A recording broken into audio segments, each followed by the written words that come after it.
Hi నమస్తే welcome to మనం TV. Kerala రాష్ట్రంలోని కొల్లాం జిల్లాలో 2006 నాటి ట్రిపుల్ మర్డర్ కేసును నేడు సిబిఐ 2025 జనవరి 3వ తేదీన వెలుగులోకి తీశారు. అది ఏఐ టెక్నాలజీని ఉపయోగించి.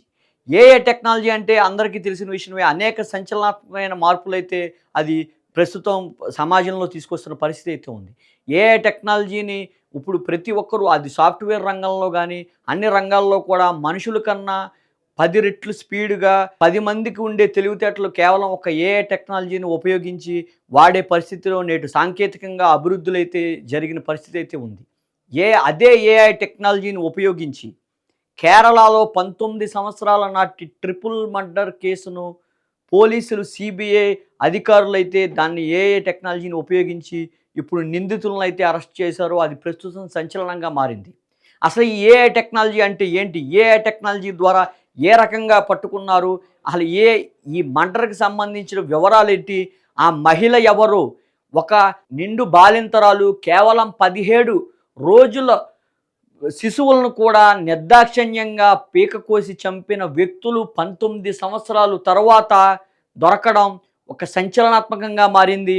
ఆ నిందితులు కూడా భారత ఆర్మీలో పనిచేసి రిటైర్డ్ అయిన వ్యక్తులు కావడంతో, భారత సైన్యంలో పనిచేసిన రిటైర్డ్ అయిన వ్యక్తులు కావడంతో అది మరొక సంచలనంగా వార్తగా మారింది. మనం ప్రస్తుతం గమనిస్తే ఈ కేసు పూర్తి వివరాల్లోకి వెళ్లే ముందైతే అసలు ఏఐ టెక్నాలజీ ఏంటి? ఏఐ టెక్నాలజీతో నేరస్తులను ఏ విధంగా పోలీసులు కనిపెట్టారన్నది ఒకసారి పూర్తిగా వివరించే ప్రయత్నం చేస్తాను.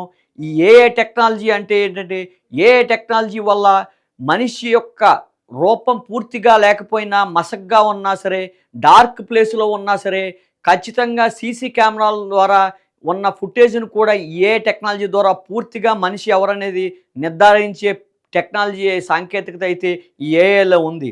అదేవిధంగా కనుబొమ్మల మధ్య దూరం నుంచి కానీ, ముక్కు మధ్య దూరం కానీ, ముక్కు లావు కానీ, ముక్కు ఒక వైశాల్యంతో కానీ, అదేవిధంగా చర్మం మీద పిగ్మెంటేషన్ అంటే పుట్టుమచ్చలను కూడా కనిపెట్టి కేవలం ఒక పుట్టుమచ్చ ద్వారానే మనుషులను ఏదైతే పాత నేరస్తులు ఉంటారో, పాత నేరస్తులకు సంబంధించిన డేటాని కానీ దానికి ఇచ్చినట్లయితే, అదేవిధంగా ఏదైతే ఒక రాష్ట్రానికి సంబంధించిన గ్రామానికి సంబంధించిన డేటా రికార్డు కనుక మనం ప్రతి ఒక్కరిది దానికి ఇచ్చినట్లయితే ఖచ్చితంగా ఎవరు ఏంటి అనేది పూర్తి స్థాయిలో కేవలం ఒక పుట్టుమచ్చ ద్వారా కూడా కనిపెట్టే టెక్నాలజీ సాంకేతికతగా ఏఐలో ఉందని మనం చెప్పుకోవచ్చు.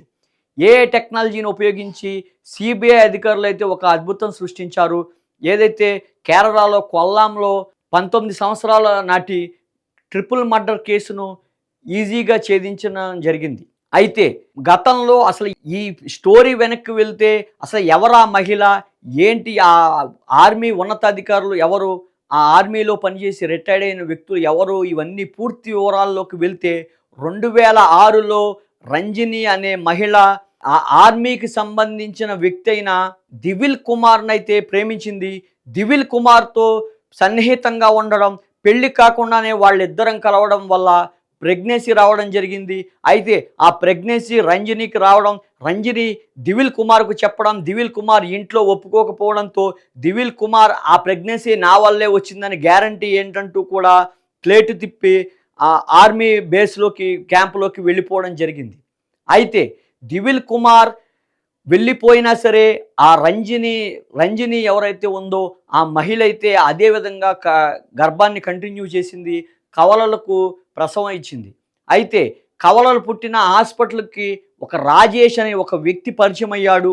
తనకు సహాయం చేస్తానంటూ కూడా పరిచయం పెంచుకుని ఆమెకు దగ్గరయ్యాడు. అయితే రాజేష్, దివిల్ కుమార్ ఇద్దరూ కలిసే కుట్ర పన్నారు. ఆర్మీ క్యాంపులో వీళ్ళిద్దరూ కొలీగ్స్గా వ్యవహరిస్తున్నారు, సహోద్యోగులుగా ఉంటున్నారు. అక్కడ నుంచి వీరు కుట్ర పన్ని ఏదో రకంగా మట్టు పెట్టాలి.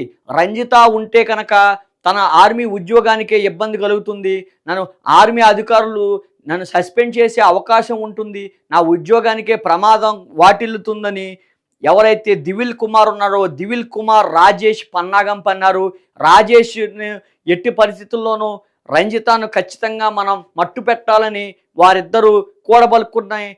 పథకం ప్రకారం అయితే రాజేష్ హాస్పిటల్‌కి చేరుకున్నాడు.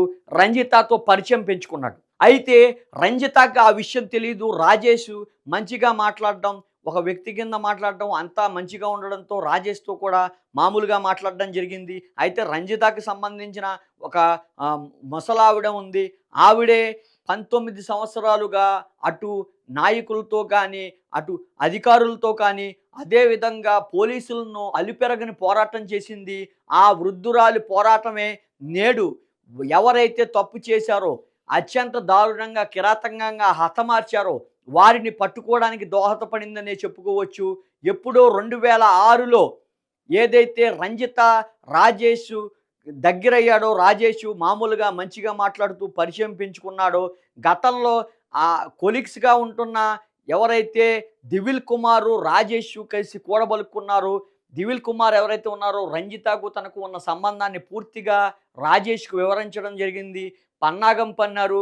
ఖచ్చితంగా రంజితను తప్పించాలనే నిర్ణయానికి వచ్చారు.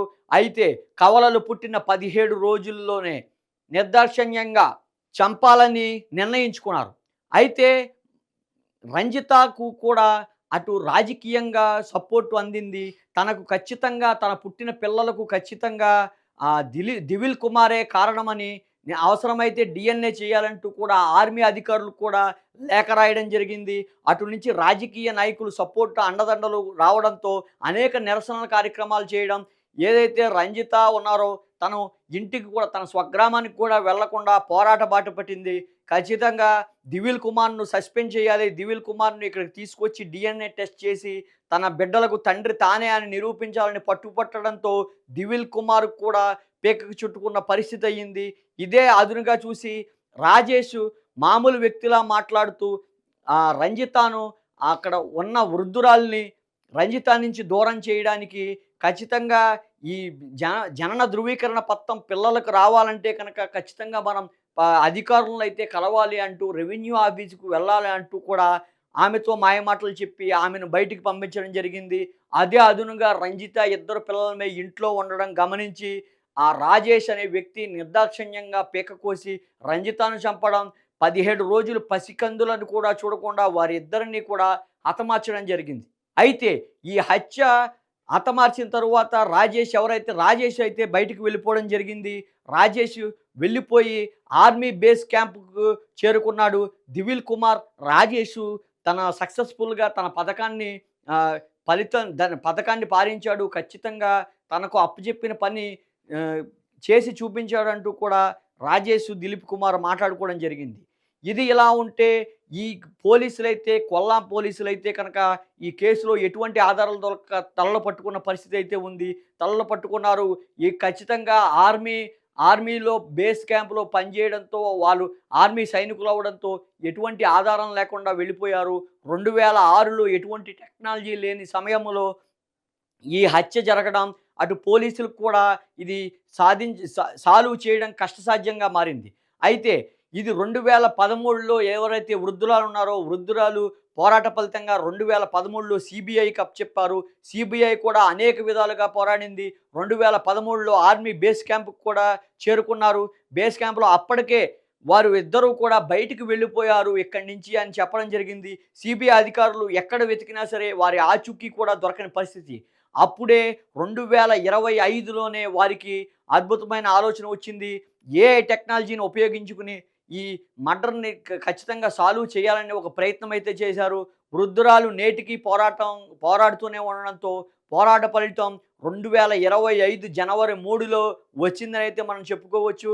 ఇది గమనిస్తే సీబీఐ అధికారులు ఎవరైతే వ్యక్తులు ఉన్నారో వారి ఫోటోల ద్వారా ఏఐ టెక్నాలజీని ఉపయోగించి వారు పుదుచ్చేరిలో నివాసం ఉంటున్నారని అయితే తెలిసింది. పుదుచ్చేరిలో నివాసం ఉంటున్న వ్యక్తులను కూడా అక్కడ అరెస్ట్ చేయడం జరిగింది సీబీఐ అధికారులు.